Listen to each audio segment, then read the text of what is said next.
What's going on, guys? Welcome back to the channel. Today's video is going to be super quick because I've got a lot of stuff to do this weekend. I'm actually going to Vegas with Paul and a bunch of other friends. So follow Paul and I on Twitter. We might be posting some crazy pictures of us going wild, you know, like, I don't know, unboxing things in places we shouldn't. We're just rebels like that. But anyway, this is going to be a really quick to the point video. Essentially what we're doing today is a rendering showdown. We're going to be encoding the same Adobe Premiere Pro CS6 project on two different systems. The first one is the Razer Blade Pro, which is from the folks over at Razer, and it features a Core i7-6700 HQ, which is a mobile processor. It also has a GTX 1080 in it, which is a fully fledged desktop variant GPU that's just sandwiched into a very slim form factor. You can go ahead and watch my review on the Razer Blade Pro that I posted a few weeks back if you want more information on that, but today we're going to be pitting that against a desktop equivalent, as close as I could get it, honestly. Once again, I'm using the Ncase M1 that was featured in February's PC of the Month. However, the internals have been swapped out a bit,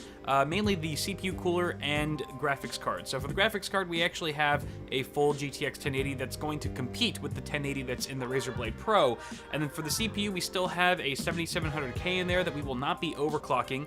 I didn't have a 6700K on hand. That would have been a slightly more equal test between the two systems, but I didn't have one on hand that's actually available, so we're going Kaby Lake versus Skylake, mobile versus desktop. Obviously, that's the best matchup that I can do right now, but we're not going to be overclocking the 7700K, and I've actually disabled Turbo Boost, so it's only going to be hitting its out-of-the-box frequency of 4.2 gigahertz. But I think the question we're trying to answer today is, can the Razer Blade Pro keep pace with a desktop version of itself?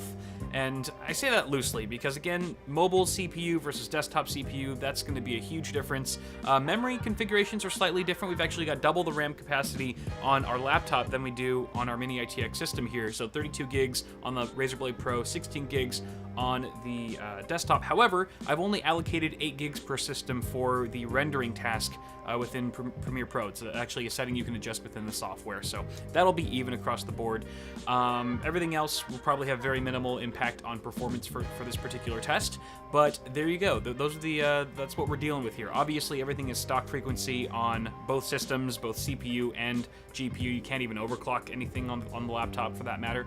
So that's all nice and dandy. Drivers, all the latest drivers are installed, as well as Windows 10 64-bit on both systems. So yeah, on that note, let's just go ahead and kick it off with a rendering test with a 4K clip. This is actually a 4K project. This is one of my actual projects that I worked on recently that is about 5 minutes long. It's 4K. We're doing 45 megabits per second as our encoding bitrate, and H.264 and all that jazz. So, without further ado, here is the render test. Begin.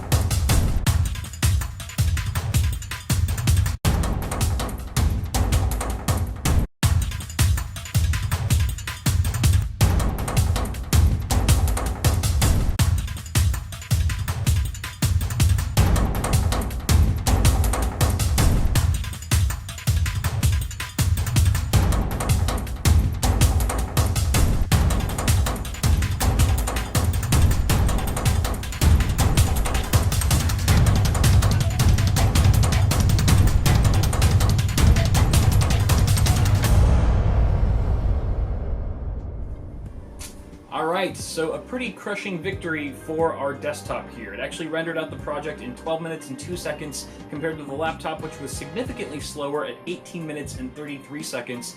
To be exact, that's 54% longer of an encoding time than our desktop. So why did this happen, Kyle? Where did things go wrong? Well, nothing really went wrong. I think my original speculation in all this before I started the test is pretty correct in that the CPU differences here between IPCs and speeds is quite drastic. When you're talking about a 6700 HQ, which is a fast mobile chip in its own right, but compare that to a desktop variant Core i7 that's clocked over 4 gigahertz, there really is a huge difference in performance there, especially in a task like rendering, where you're not just taxing the GPU, but the CPU is also being heavily utilized. Now, I would say that the performance gap overall between these systems would probably close quite a bit if we were to throw a gaming test in here at 4K, for example, because at that point, even 2560 by 1440, you're more GPU bound at that point, so the CPU really isn't being taxed at all, and that's not really a limiting factor for the Razer Blade Pro at that point, because all the focus is GPU bound. However, when you're talking about rendering, both the CPU and GPU, at least in our case today, are being taxed fairly evenly, and much more evenly so than in a game at 4K, for example. So we were really able to expose any sort of weaknesses or slowdowns with that mobile CPU in our render test today. So another factor to consider here is that laptops are generally way more constrained thermally than desktops are. So the manufacturers of these laptops, like Razer or whoever else is assembling anything, whether it's HP, Dell, whatever, they kind of know this going into it, you know, especially like the gaming laptops in particular. So they might not allow the hardware to ramp up or just go balls to the wall and deliver the utmost performance that they're capable of, because they want to keep things thermally controlled. Whereas a desktop, it's sort of more in the user's hands. The hardware is just allowed to go as fast as it can go, as long as the thermal conditions are in place. So that could have a lot to do with why we saw a bit of a slouch in performance today as well. Now, before I go, I don't want people to watch this video and think, well, there's really no place for the Razer Blade Pro. It's not nearly as fast as a somewhat equivalent desktop solution, so why the hell would you even buy it?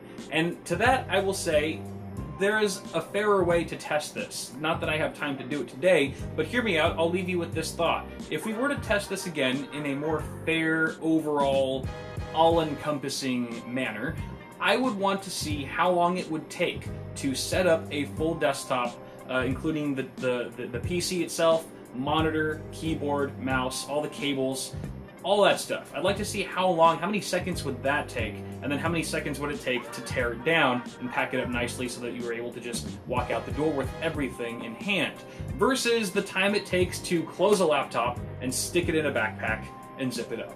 So really, I mean, I think at the end of the day, it's like, where do you want your time to be saved?